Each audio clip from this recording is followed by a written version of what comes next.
Si Johnny ay isang mekaniko na nagtatrabaho sa isang maliit na pagawaan ng sasakyan. Isang araw, dumating ang girlfriend niyang si Beth dala ang balitang kinatatakutan niya. Plano na niyang tapusin ang kanilang relasyon dahil umiiwas si Johnny sa commitment. Ang totoo, takot si Johnny sa kasal. Lumaki siyang walang ama at naniniwala siyang pinili ng sarili niyang ama na iwan sila ng kanyang ina. Ang karanasang iyon ang naging dahilan kung bakit ayaw niya pang magkaroon ng sariling pamilya. Kalaunan, napagod na si Beth sa paghihintay. Bukod sa ayaw pa ni Johnny na lumagay sa tahimik, napagtanto ni Beth na hindi karapat-dapat sa kanya ang boyfriend dahil mahirap lang ito. Para sa kanya, hindi siya mabibigyan ng magandang buhay ng isang mekaniko lang. Tinanggap ni Johnny ang desisyon ni Beth na makipaghiwalay dahil gusto niyang mahanap ng kasintahan ang sarili nitong kaligayahan. Simula ng breakup nila ni Beth, nagpasya siyang ituon ng atensyon sa pag-aalaga sa kanyang ina at ipagpatuloy ang kanyang simpleng buhay. Isang gabi, nagtungo si Johnny sa isang bar kung saan madalas siyang nagpapalipas ng oras kasama ang kanyang mga kaibigan. Dahil sawi pa rin, inilabas niya ang kanyang sama ng loob sa pamamagitan ng pagbirit sa entablado. Habang nagtatanghal siya, isang binibini ang pumasok sa bar at agad siyang napansin. Matapos niyang tapusin ang kanta, lumapit ang binibini na nagngangalang Prudence. Ipinakilala ni Prudence ang sarili bilang advisor ng Duke ng Glaswick sa England. Inabot niya kay Johnny ang isang plane ticket at sinabihan itong puntahan ang Duke. Ipinakita pa niya rito ang isang lumang marriage certificate na nagpapatunay na si Johnny ay lehitimong anak ng Duke. Nagulat, ibinalik ni Johnny ang dokumento sa babae. Tumanggi siyang makipagkita sa lalaking sa tingin niya ay nagpabaya sa kanyang pamilya sa loob ng 38 years. Maya-maya lang ay napadaan si Beth na inakalang nililigawan ni Johnny si Prudence. Sinabi niya na mekaniko lang si Johnny at paaasahin lang siya nito sa wala. Nagtataka, binaliwala ito ni Prudence sabay alis. Kinabukasan, hinarap ni Johnny ang kanyang ina upang malaman ang katotohanan. Napagtanto ng ina niya na natuklasan na ni Johnny ang lahat, kaya nagsimula siyang magkwento tungkol sa nakaraan nila ng ama ni Johnny na si William, ang Duke ng Glaswick, England. Ikinwento niya kay Johnny na nagkakilala sila ni William noong sila ay bata pa. Umibig sa isa't isa, at nagtanan matapos tumanggi ang pamilya ni William na aprobahan ang kanilang kasal. Nagplano si William na iwanan ang lahat para makasama siya, ngunit kalaunan ay hinila siyang pabalik ng matinding panggigipit mula sa makapangyarihan niyang pamilya. Nasaktan, kinansela ni Dorothy ang kanilang kasal, ngunit hindi nagtagal ay nalaman niyang siya ay nagdadalang tao. Sinubukan niyang kontakin si William upang sabihin ang tungkol sa sanggol at nagpadala siya ng mga sulat. Ngunit hindi siya nakatanggap ng sagot. Sa paniniwalang nakalimutan na siya nito, pinili niyang palakihin ang kanyang anak ng mag-isa. Ngayon ay hiniling niya kay Johnny na puntahan si William upang makilala na niya sa wakas ang ama na hindi niya nakita kailanman. Sa kalaunan ay nakarating si Johnny sa Engrandeng Kastilyo na tinatawag na tahanan ng Duke ng Glaswick. Sinalubong siya ni Prudence sa bulwagan at inilibot siya sa iba't ibang silid sa loob ng kastilyo. Pagkatapos ay dinala niya ito sa silid ng Duke at hiniling na maghintay doon. Pinaalalahanan siyang huwag hawakan ng anumang bagay. Nang lumabas si Prudence ay napagdiskitahan ni Johnny ang isang espada at pinaglaruan ito. Hindi nagtagal, pumasok si William at nagpakilala bilang Duke ng Glaswick. Ang pagkakahawig ng dalawa ay halata, hanggang sa kanilang pagkilos. Naging tensyonado ang sitwasyon nang mapagtanto ni Johnny na ang lalaking nakatayo sa harap niya ay ang amang hindi niya nakita kailanman. Ipinagpalagay ni William na nagpunta si Johnny para sa pera, hindi alam na inimbitahan siya ni Prudence bilang posibleng tagapagmana. Ang akusasyong iyon ay tumama ng husto kay Johnny. Ipinaliwanag niya na pumunta siya para lang makilala ang amang nawala sa kanyang buhay. Ang malamig na saloobin at mabilis na paghuhusga ni William ay nag-iwan kay Johnny ng matinding pagkadismaya at pagkalito. Bago sila maghiwalay, nagtanong si William tungkol kay Dorothy, at sinabi ni Johnny na isinuko ng ina niya ang pangarap niyang maging isang singer para mapalaki siya ng maayos. Naiinis pa rin, nagpa siya si Johnny na umalis, ngunit sinubukan siyang pigilan ni Prudence. Ipinaalala niya kay Johnny na siya ang nararapat na tagapagmana ng titulong Duke ng Glaswick. Tumanggi si Johnny na manatili sa kastilyo ng ama na halatang ayaw siyang makita. Tapos ay minabuti niya na lang na tumuloy sa Airbnb. Habang palabas, napansin ni Johnny ang isang lumang kotse sa garahe. Nagustuhan niya ito, ngunit puno ito ng alikabok, kaya sinulat niya ang katagang "Wash Me" sa bintana nito. Pagkatapos, nagtungo siya sa isang kalapit na bar kung saan inayos niya ang isang lumang music box para sa may-ari. Hindi nagtagal, muling dumating si Prudence. Sinabi niya kay Johnny na gusto na ngayon ni William na manatili siya sa kastilyo sa loob ng isang buong linggo. Agad na tinanggihan ni Johnny ang ideya, kaya nag-alok si Prudence ng isang kasunduan. Hinamon niya si Johnny sa isang laro ng dart. Kung manalo siya, kailangang bumalik si Johnny sa kastilyo at manatili roon ng isang linggo. Nagsabi naman si Johnny na kung siya ang mananalo ay kakanta si Prudence sa karaoke sa harap ng mga tao doon. Unang naglaro ng dart si Johnny at nakakuha siya ng magandang score. Ngunit nang maglaro si Prudence, hindi niya inaasahan na mas magaling ito sa kanya.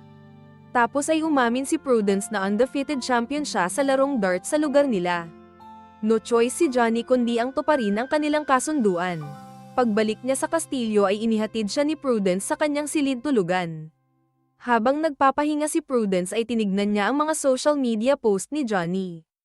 Kasabay nito, pumasok ang isang katulong na si Annie at nakita si Prudence na nakangiti sa mga litrato ni Johnny kasama ang ina nito. Agad siyang tinukso ni Annie, iniisip na may pagtingin si Prudence, ngunit mabilis niya itong itinanggi. Kinabukasan, binisita ni Prudence si Johnny sa kanyang silid at nakita itong inaayos ang isang lumang phonograph na hindi na gumagana sa loob ng maraming taon. Makaraan ng ilang minuto sasamahan siya ni Prudence na maglibot gamit ang kotse ngunit minabuti ni Johnny na magbike na lang sila. Ipinaliwanag ni Prudence na kinokontrol ng duke ng Glasswick ang 17,000 ektarya ng lupa, na karamihan ay sakahan. Kompleto sa isang pribadong kapilya at libingan. Sinabi rin niya kay Johnny kung paano ginugol ng ama ni William ang huling bahagi ng kayamanan ng pamilya at nag-iwan ng malaking halaga ng utang. Pagkatapos ay dinala ni Prudence si Johnny sa isa sa mga sakahan kung saan sinalubong sila ng isang matandang lalaki na nagngangalang Finchy. Nang magtanong siya tungkol sa mga tumpok ng bits sa malapit, ipinaliwanag ni Finchy na hindi masyadong kumikita ang mga bits sa panahon ngayon. Napansin ni Johnny ang isang sirang grinding machine na hindi na ginagamit sa loob ng isang dekada. Ibinahagi ni Finchy na ang duke na si William ay naging isang mapagbigay na may-ari ng lupa. Simula nang makuha niya ang titulo mula sa kanyang ama, hindi kailanman siya naningil ng upa sa mga lokal na magsasaka na nagtatrabaho sa lupain ng duke. Matapos ang pagbisita, bumalik sila sa kastilyo kung saan ipinakilala ni Prudence si Johnny sa pinsan nito na si Alistair, ang lalaking magmamana ng titulo kung walang magiging lehitimong tagapagmana si William. Habang naglalakad sa bukirin, nakiusap si Prudence kay Johnny na seryosong isaalang-alang ang pagtanggap sa posisyon bilang duke ng Glasswick. Ayaw niyang mapunta ang titulo sa mga kamay ni Alistair. Pagkatapos ay nagbukas siya tungkol sa kanyang sariling nakaraan. Ang kanyang mga magulang ay nagtrabaho para sa pamilya ng duke sa loob ng maraming taon. Kaya lumaki siya sa kastilyo.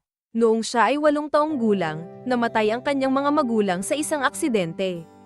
Kinupkop siya ni William, pinalaki na parang sariling anak, at siniguradong makakuha siya ng pinakamahusay na edukasyon. Malaki ang pasasalamat niya rito at nais niyang ang ari-arian ay maipasa sa isang taong karapat-dapat, tulad ni Johnny. Hindi nagtagal, nagsimula nang dumating ang mga mahahalagang panauhin sa kastilyo. Kasama sa kanila si Alistair at ang kanyang ina. At kapwa nila ginagamit ang bawat pagkakataon upang ipahiya si Johnny, sa pag-aakalang wala siyang alam sa etiquette ng mga maharlika dahil lumaki siya sa Amerika bilang isang ordinaryong mamamayan. Sa isang pagsasanay sa pangangabayo, muling tinangka ni Alistair na pahiyain siya, kampante na hindi marunong mangabayo si Johnny. Sa gulat ng lahat, mahusay na nakontrol ni Johnny ang kabayo at nagawa pa niyang iligtas si Alistair mula sa pagkakahulog. Pagkaraan ng ilang sandali, makikita si Johnny sa kusina na gumagawa ng beet juice at ipinatitikim ito sa ilang tauhan. Inamin ni Annie na dati ay ayaw niya ng beets dahil sa mapait na lasa nito, ngunit nagulat siya sa sarap ng juice na ginawa ni Johnny. Ipinaliwanag ni Johnny na ang beets ay mainam para sa sirkulasyon ng dugo at enerhiya. Pumasok si Prudence sa sandaling iyon at inutusan ang lahat na bumalik sa trabaho.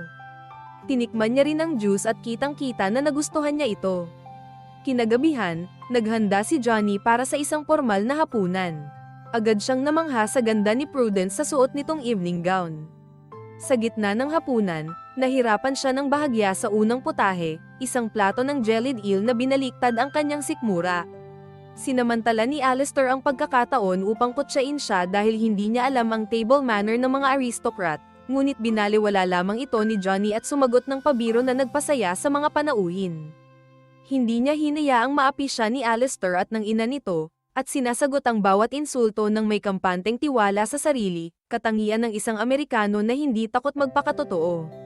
Maya-maya ay tumayo si Alistair at mayabang na nagpahayag na ikinararangal niyang maging susunod na tagapagmana. Sa isang sorpresang hakbang, tumayo si Johnny mula sa kanyang upuan at inanunsyo na siya na ang tatanggap ng titulo. Agad na nag-react ang buong silid. Mukhang tuwang-tuwa si Prudence at kitang-kita ang ginhawa kay William dahil noon pa man ay umaasa na siyang si Johnny ang papalit sa kanya. Pagkatapos ay hayagang kinumpirma ni William na si Johnny ay kanyang anak at siya ang magiging susunod na duke ng Glasswick. Sa galit ng mag-ina ay hinarap nila si William sa isang pribadong silid, ngunit nanindigan ito.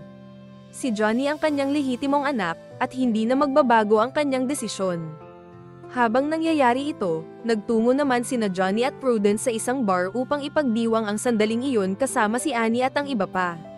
Kinagabihan, dahil hindi makatulog, pumunta si Johnny sa garahe para ayusin ang lumang kotse na nahanap niya noong una. Maya-maya lang ay sinamahan siya ng ama at nagtanong tungkol sa naging desisyon ni Johnny na tanggapin ang titulo. Inamin ng ama niya na wala rin siyang ideya sa kanyang ginagawa noon nang manahin niya ang pagiging duke dahil ang buhay niya noon ay ganap na magkaiba. Pinagtulungan ng mag-ama ang pagre-repair ng kotse at lalong naging palagay ang loob nila sa isa't isa habang kinukumpuni ang kotse. Kinabukasan, sinimulan ng turuan ni Prudence si Johnny kung paano sumayaw. Naghahanda sila para sa isang gaganaping engrandeng sayawan. Nalalahukan ng mga tagapagmana mula sa mga maharlikang pamilya sa buong England. Gusto ni Prudence na bumagay si Johnny sa kanila at mag-iwan ng magandang impresyon para sa kinabukasan ng kanyang nasasakupan. Habang nag-eensayo, biglang dumating si Annie para magpasalamat sa kanila dahil sa pag-imbita sa kanyang boyfriend sa gaganaping okasyon. Nalito ang binibini, ngunit ipinaliwanag ni Johnny na inimbitahan niya ang lalaki dahil ito ang tumulong sa kanya simula nang dumating siya doon. Inimbitahan din ni Johnny si Finchy at ang mga magsasakang nagpanatiling produktibo sa lupain sa loob ng maraming taon. Naantig ang damdamin ni Prudence sa kabaitan ni Johnny, lalo na kung iisipin kung gaano pa lamang kaikli ang panahong inilagi niya sa lugar. Habang nag-eensayo, nagbago ang timpla ng paligid at muntik nang maghalikan sina Johnny at Prudence, ngunit naantala sila ni Annie at ng mga tauhan na nanunood pala mula sa pintuan. Nang gabing iyon, ipinagpatuloy ni Johnny ang pag-aayos sa lumang kotse kasama ang ama.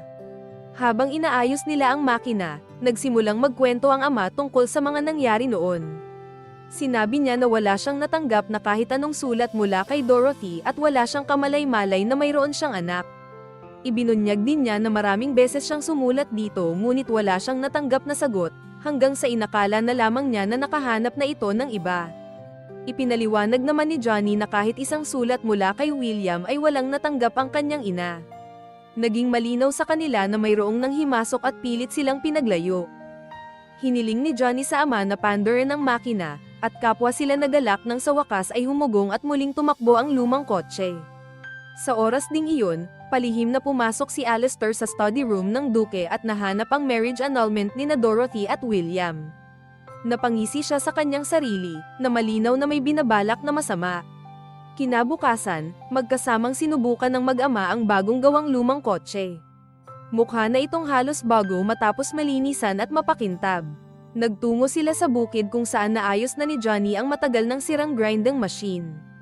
Ginagamit na ito ngayon ni Finchy at ng iba pang mga magsasaka upang gumawa ng fresh juice na maaari nilang ibenta para sa dagdag na kita. Natuwa si William at agad na inimbita ang lahat sa darating na engrandeng okasyon. Ngunit pagbalik nila sa kastilyo ay naghihintay na ang matapobreng mag-ina. Ibinunyag nila na si Johnny ay ipinanganak matapos mapawalang bisa ang kasal ni na William at Dorothy. Nangangahulugan ito na si Johnny ay itinuturing na illegitimate child at ayon sa batas ay hindi siya maaaring magmana ng pagiging duke. Nagulat sina William at Johnny, ngunit wala silang masabi sa sandaling iyon. Nadurog ang puso ni Johnny ngunit nagpapasalamat pa rin siya na kahit papaano ay nagkaroon siya ng pagkakataong makilala ang kanyang ama. Nagpa siya siyang umalis, kahit na nagmamakaawa si Prudence na manatili siya. Nanindigan si Johnny na kailanman ay hindi siya talaga kabilang doon at naglakad palayo. Nagtungo si Johnny sa bar kung saan narinig na ng lahat ang balita. Labis silang nalungkot at tumangging dumalo sa gaganaping okasyon nang wala siya. Ganoon din ang naramdaman ni Annie at ng mga tauhan sa kastilyo, at pinili nilang huwag na ring pumunta sa kaganapan bilang pagsuporta kay Johnny. Samantala, sa kanyang opisina, muling sinuri ni Prudence ang marriage annulment nina William at Dorothy at napansin ang isang mahalagang detalye. Nang matanto ang kahulugan nito, nagmadali siyang lumabas upang hanapin si Johnny at hinimok siyang manatili at dumalo sa sayawan gaya ng ipinangako nila sa isa't isa. Bago magsimula ang programa, sinalubong ni William ang mga panauhin at nagulat nang makita ang pagdating ni Dorothy. Hindi maitago ang kanyang kasiyahan habang ineskorte niya ito sa loob upang ipakilala sa lahat. Sa huli, nagpakita rin si Johnny sa mahalagang okasyon kasama si Prudence at ang kanilang mga kaibigan. Kitang-kita ang inis ni na Alistair at ng kanyang ina, nagalit dahil ang mga taong itinuturing nilang hampas lupa o ordinaryong mamamayan ay dumadalo sa isang maharlikang pagdiriwang. Sa gitna ng karamihan ay biglang nakita ni Johnny ang kanyang ina. Nagulat siya dahil wala siyang kaalam-alam na naroon ito. Niyakap siya ng ina at ipinaliwanag na pinadalhan siya ni William ng tiket ng eroplano at personal siyang inimbita sa okasyon. Lumapit si William upang magsalita sa mga panauhin, at inihayag ang lahat ng mga bagay na itinago niya sa loob ng maraming taon. Ikinwento niya kung paano nagbago ang kanyang buhay sa loob lamang ng isang linggo dahil sa kanyang anak, kung paano nanumbalik ang mga lumang alaala, at kung paano niya nararamdaman sa wakas na handa na niyang bawiin ang mga bahagi ng kanyang sarili na matagal na niyang ibinaon. Pagkatapos ay opisyal niyang ipinahayag na si Johnny ang magiging tagapagmana niya. Biglang sumabat si Alistair upang tumutol, at iginiit na si Johnny ay hindi lehitimong anak ni William. Dito na sumingit si Prudence at ibinunyag ang katotohanan. Ang pirma ni William sa dokumento ng annulment ay palsipikado, isang bagay na mapapatunayan sa pamamagitan ng paghahambing nito sa kanyang tunay na sulat kamay. Si William ay kaliwete, kaya't ang kanyang pirma ay kakaiba at napakahirap gayahin ng kahit sino.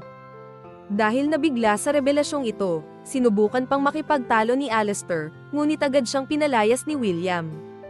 Ilang sandali pa, lumakad si Johnny sa harap at niyakap ng mahigpit ang kanyang ama.